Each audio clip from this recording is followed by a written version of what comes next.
English Premier League will resume season on June 17. The English Premier League has agreed to a provisional return on June 17 without fans in attendance. It ends a 3-month break to England's top-flight football competition because of the coronavirus pandemic. Aston Villa vs Sheffield United and Manchester City vs Arsenal will be the first games to take place, featuring the 4 teams that have played one less game than the other 16 clubs, the Premier League announced in a statement on Thursday. A full round of matches is scheduled for the weekend of June 19 to 21. There are 92 remaining fixtures in the 2019-2020 season. For former Manchester United, Everton and England defender Phil Neville, while he is excited for the return of top-flight football in England, if he was still a player, he would be nervous. I think the first question you would probably ask is, why are we going back? Is it going to be safe? Neville told CNN Sports' Amanda Davies in an Instagram live chat.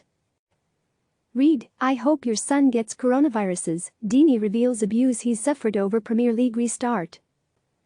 We must pay respects to the players because they're the ones that are going to be putting themselves out there. Some of them might have been affected. Some of them might have had family members or friends affected by this incredible pandemic which has come from nowhere. I think there's had to be a lot of assurances. I think no fans in the stadium is a big thing for players. You look at the atmosphere in games that you've played in or that you've watched, a lot of those great games were made by the fans in the stadium, so I think we've got to accept that football is going to be a little bit more different. We've got to adapt to that, but ultimately, the player safety is paramount for me. If it's safe for a player, and they do the right tests and they've got the right procedures in place, then if the government gives the go-ahead and the right medical certificates are signed, then I think it's the right thing. Safety requirements. The Premier League suspended its season back on March 13 due to the coronavirus pandemic. Similarly to football in Germany, which returned a few weeks ago, fans will be unable to attend Premier League matches.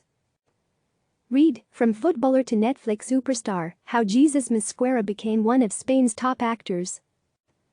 Lead shareholders have approved a proposal that would see all remaining matches broadcast live in the UK. Liverpool is 2 wins from claiming a historic title, its first in 30 years, and is 25 points ahead of second-placed Manchester City. Chelsea, Manchester United and Wolverhampton Wanderers are all fighting for the final Champions League spot. At the bottom of the table, Norwich is 6 points from avoid relegation. Aston Villa sits just 4 points above the Norfolk team, while Bournemouth makes up the bottom 3, although Watford and West Ham sit on the same number of points. The provisional restart date for the competition will only go ahead provided that all safety requirements are in place, the Premier League said.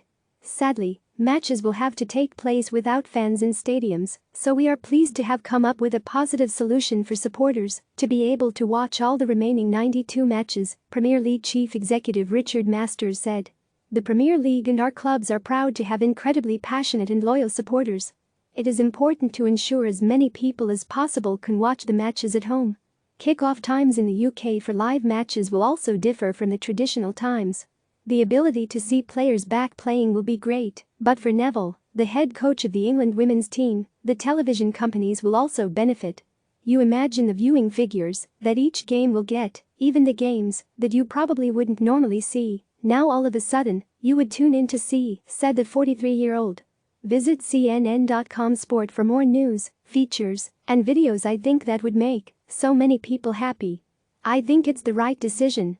Having seen what they've done in Germany in terms of the seamless way they've got back into playing football albeit without fans, I think if the next step was the Premier League to do that, I've got to say, I hope there's football on every night of the week, 3 or 4 times on a Saturday and a Sunday, because I think it's something that makes a lot of people happy. Click subscribe to receive the latest news.